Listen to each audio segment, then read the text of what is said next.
There are unspoken rules in every single quilt store, but the problem is it's so secretive now that no one ever talks about it, or it's something that we just believe the customer should know, so we don't say anything. And that is why we're doing this video today, for the new person who's coming into our industry, or the veteran, or the everyday customer.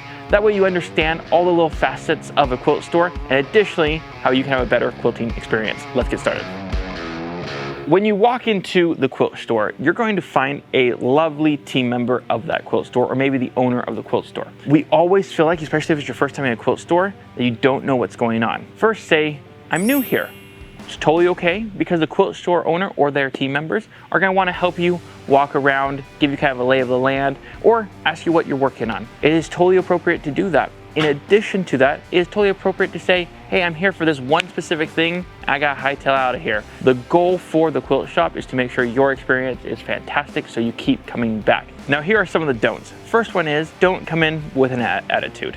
The shop is here, it's a hobby shop, guys. They want to help you, they want to help facilitate, even if the quilt store's made a mistake or has a problem. Come in, they want to help you regardless. Or maybe it's a product that they sold you. It happens all the time in the industry.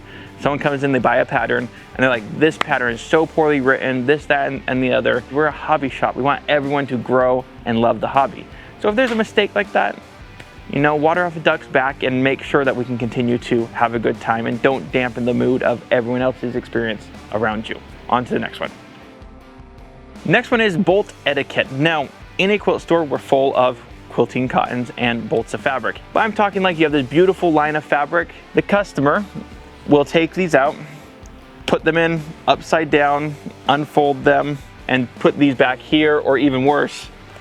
Guys, the quilt stores take a lot of time to make sure that the product is all nice and neat for you guys. It's just proper etiquette to put them back in the same order, or put them back at least not halfway folded in half. Or you'll find a lot with fat quarters and things like that, that people will open them up and not know how to fold them back. And so what they do is they go kind of one of these, right? Or kind of just stuff these in here. It is not an embarrassment to simply take this back up to the front and say, hey, I couldn't figure out how to fold this, and hand it to them. There's no embarrassment there. They would much rather you do that than them find it somewhere along the line. Or even something like this, of, hey, I can't remember where this goes. It's totally okay. We don't mind the work by any means, but it is a proper etiquette here at a quilt store.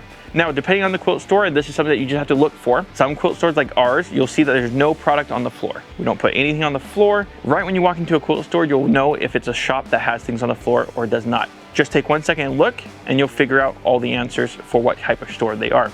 Now, kind of the don'ts there. Don't make everywhere that you're going kind of a messy path that someone has to clean up behind you.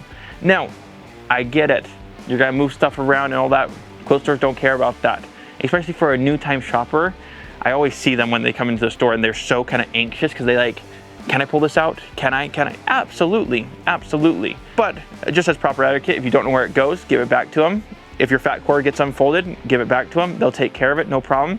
Don't leave this, because it's not about the quilt store having to do the work. It has to do with the person behind you that is going to come in to try to enjoy the quilt store, and this is what they see. Next is cutting etiquette. What happens all the time, and again, if this is you, don't take offense, is that the customer brings up the fabric, they put it right here on the cutting station, they have 10 bolts deep, and then they say, whew, I just don't know what I need. If we made it to this point, you should be at the point to be able to cut. You should know the measurements that you kind of need. Once you get to this point where the team member or cashier is helping in the checkout process, they don't know what you're working on, right? And so a lot of times the customer says, well, how much would you get? We're here to sell fabric. We don't necessarily know what you're going to be doing with the fabric per se. Have a kind of a plan. Now, if you need help, ask for the help. So if you say, hey, I'm doing like 5-inch borders, my quilt is about this big, yeah, they'll pull out the calculator, they'll help you out, they'll punch in the numbers, no problem. If it's opinion, it's always going to be 10 yards of fabric or 5 yards of fabric. So just make sure you have a plan when you walk up to the counter. Now, if it's your first experience, a lot of times people don't understand what this transaction is. Walk up to it and say, I'm new. It's one of the first times I'm cutting fabrics, or last time I came here was my first time, but I was with a friend, so they kind of did the process. If you're open and transparent from the get-go, the team member or the owner is able to make your transaction and your total experience better by saying, let me walk you through it. And they'll pull out your fabric and they'll say, this is a 1/4 yard. They'll say this much is a 1/2 yard. They'll walk you through it. So that way on your next time coming in, you feel so much more confident. And two, if you're coming back into our industry, things have changed. A lot of the stores don't offer, 17 3/4 inch cuts anymore. It's totally okay to say, I haven't been here in a while. Like, let's roll through this process again.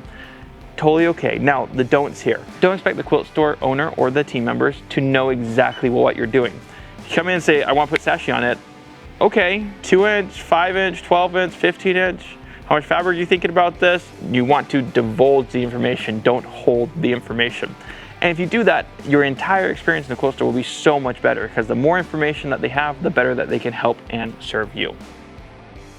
Next is pre-cuts and kits. So pre-cuts normally these days are coming in some kind of wrapping so that the customer can't touch it.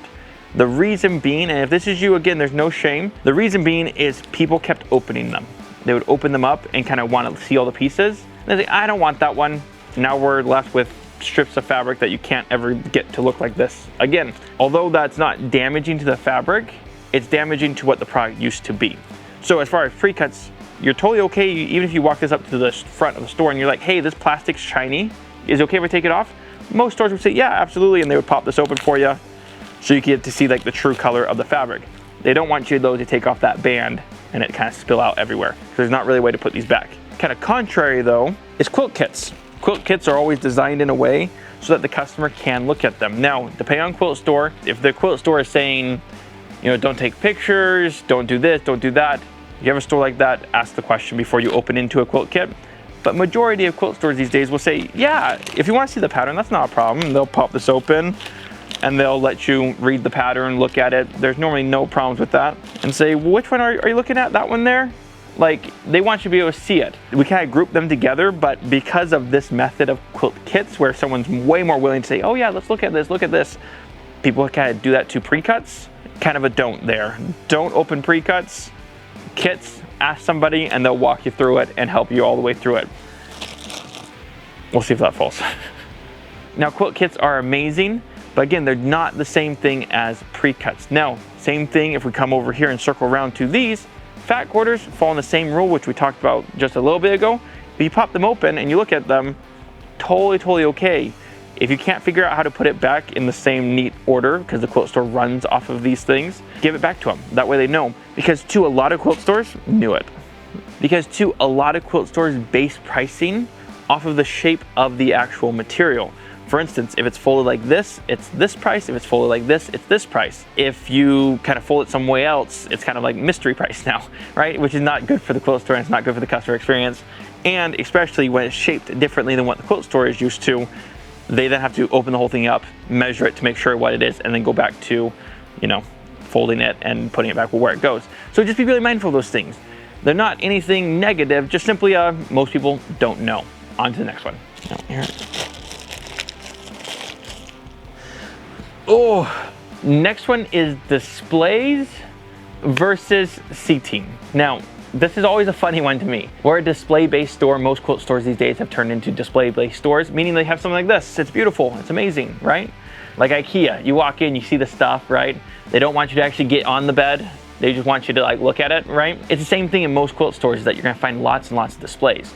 Not that you can't sit on it, but a lot of times people just kind of take over into displays. Now, again, nothing negative. Most quilt stores have assigned seating areas. I'll show you over here so people can sit and enjoy a place for your husband, things like that. We've got those all over the store. If it looks like it goes together, probably a display. If it's just kind of a one-off sitting there, it's probably a seat. With that being said though, it's totally okay if you're sitting here. But if you see a customer passing by, here's the do versus the don't. If you see a customer passing by and they're looking at this, be mindful that that's a display so that the customer can enjoy it just as much as what you're enjoying it as well. Absolutely use what the quilt store has. They want you to enjoy yourself. They want you to sit down. If you need a break, all those things, they want that. Just be mindful of it might be a display, and if so, be mindful of that other customer as well. Kind of the final one here, come to the quilt store to enjoy yourself, to share the hobby. It's 100% okay to bring in your finished products, to show the team here, show the owners. They want to see how you're using their fabrics and how you're making this industry better. Come with the positive attitude, come with positive intent. We are a hobby shop at the core. And so we want to make sure everyone's enjoying their hobby. In addition to that, we want to make sure everyone around you or the customer or whoever it may be is enjoying the hobby as well. All quilt stores across America thrive on one thing and one thing only. It's not the customer per se, it is the community. One customer isn't gonna make or break a quilt store. However, a community is what does everything for the quilt store. So we want everyone to enjoy themselves. We want everyone to have positive experiences. We want everything in our quilt stores to be the perfect or best thing that we can do or make for the customer experience. All the don'ts in this video, if you've realized, are all based off of the next customer having the same experience as the one prior to it. We want that everyone loves this industry, everyone has a good time, and to help take away some of the nerves of coming to the quilt store for the first time. We just want to make sure everyone feels comfortable that they can continue moving forward. And with that, guys, if you've liked this video, hit the like button, subscribe to the channel if you're new, and don't be afraid to share it with your friends. And as always, guys, let us know down in the comments section if you're kind of in the don't category or the do category, or some other etiquettes that you've learned along the way. We'd love to hear them, because again, this is based off the community, and together the community can learn. Thank you guys so much for watching, and we'll see you on the next one.